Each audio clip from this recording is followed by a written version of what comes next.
Gempar, perlawanan Palestina luncurkan 20 roket langsung ke Israel semalam.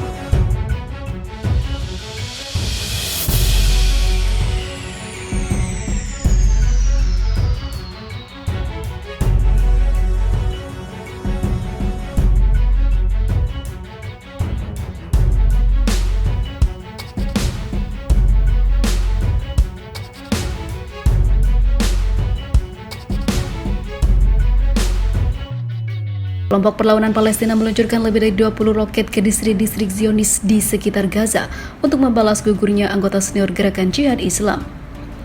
Kantor berita Syehab pada Selasa 2 Mei 2023 melaporkan sore hari ini, sirene bahaya di wilayah pendudukan berbunyi akibat serangan roket kelompok perlawanan Palestina. Ditambahkannya lebih dari 20 roket ditembakkan ke posisi-posisi rezim Zionis di sekitar jalur Gaza dan radio militer Israel. Galatz beberapa saat kemudian mengkonfirmasi serangan roket ini. Menurut media rezim Zionis, sedikitnya 1 unit rudal menghantam distrik Sderot dan juga sejumlah pemukim Zionis dilaporkan terluka akibat serangan rudal Palestina. Kanal 14 televisi rezim Zionis mengabarkan sebuah rumah di distrik Sderot rata dengan tanah. Akibat serangan itu, pada saat yang sama, 3 rumah Zionis lain di Sderot hancur, salah satunya sedang dibangun. Menurut Kanal 14 televisi Israel, seorang pemukim Zionis di Sderot mengalami luka-luka akibat serangan tersebut dan ada beberapa lainnya dikabarkan kritis. Kelompok perlawanan Palestina mengumumkan serangan roket itu dilakukan untuk membalas gugurnya Syekh Kader Adnan, anggota senior gerakan jihad Islam Palestina. Di sisi lain, gempuran puluhan roket dari Palestina itu juga mengakibatkan beberapa fasilitas militer Israel menjadi hancur total.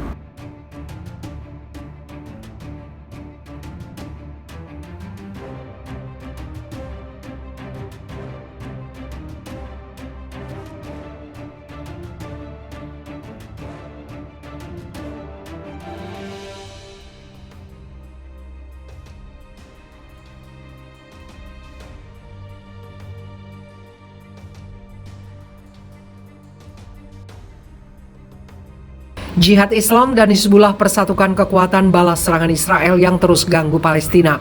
Gempar, pasukan Israel makin tidak tahu diri dengan menyerang tempat ibadah dan situs-situs suci lainnya. Hal ini membuat pasukan Hizbullah dan pasukan Jihad Islam Palestina berkoordinasi bersatu padu, menyatukan kekuatan dan menyerang beberapa fasilitas militer Zionis dan juga menyerang para tentara di pemukiman ilegal. Tidak hanya itu saja, diketahui baru-baru ini pasukan JIP juga mengepung ratusan tentara Ukraina yang berjaga di perbatasan hingga aksi baku tempurnya pecah. Di sisi lain, menanggapi ancaman berulang kali rezim Zionis untuk menjalankan kebijakan pembunuhan para komandan perlawanan Palestina menyusul kekalahan tentara Zionis di lapangan, Jihad Islam Palestina menjalin koordinasi dengan Hizbullah Lebanon. Walid Al-Katiti, anggota Biro Politik Jihad Islam Palestina, hari Rabu mengatakan perlawanan memiliki pilihan untuk mengantisipasi kemungkinan pembunuhan dan bersatu melawan rezim Zionis. Perlawanan hari ini berbeda dengan masa lalu. Kebodohan Israel yang dilakukan Netanyahu membuatnya tidak melihat kenyataan, ujar Al-Khatati. Sebelumnya, sumber Palestina menunjukkan kesiapan penuh pasukan perlawanan di jalur Gaza dan menekankan bahwa tanggapan para pejuang terhadap kebijakan pembunuhan para pemimpin perlawanan akan komprehensif dan sangat menyakitkan bagi rezim Zionis. Beberapa sumber Palestina mengumumkan bahwa semua cabang militer perlawanan Palestina di jalur Gaza dalam keadaan siaga penuh, sebab rezim Zionis mungkin akan melakukan operasi pembunuhan para pemimpin Palestina.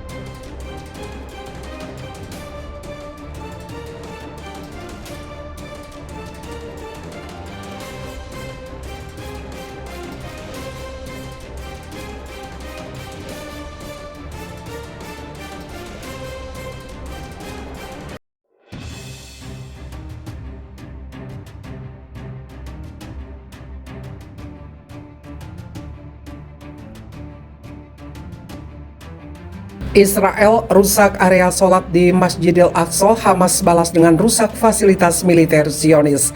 Eskalasi makin panas antara Hamas dan pasukan Israel, ditambah lagi perilaku barbar pasukan Israel di area sholat Masjidil Aqsa yang telah membuat geram pasukan perlawanan Palestina hingga pasukan Hamas.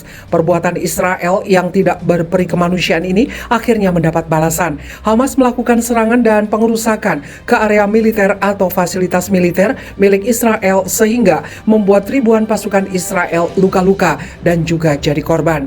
Tembakan rudal oleh pasukan Hamas mengakibatkan markas tentara Zionis hancur dan menciptakan kehancuran yang parah dan menyebabkan petinggi Israel ikut turun gunung. Kini kondisi Israel makin tidak kondusif sebab kerusuhan secara internal juga mengguncang negara ini.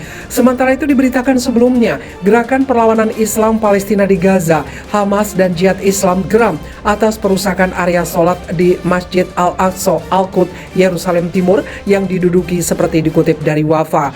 Pasukan pendudukan Israel menyerbu kapal dan menghancurkan instalasi listrik, penerangan, dan speaker di area sholat.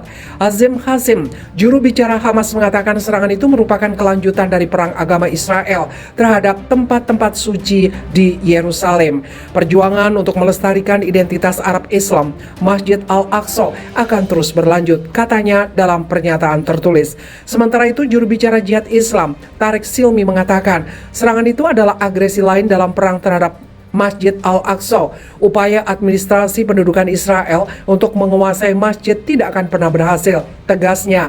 Awal bulan ini, pasukan Israel menyerbu komplek Masjid Al-Aqsa dan secara paksa memindahkan jemaah muslim, meningkatkan ketegangan di seluruh wilayah Palestina.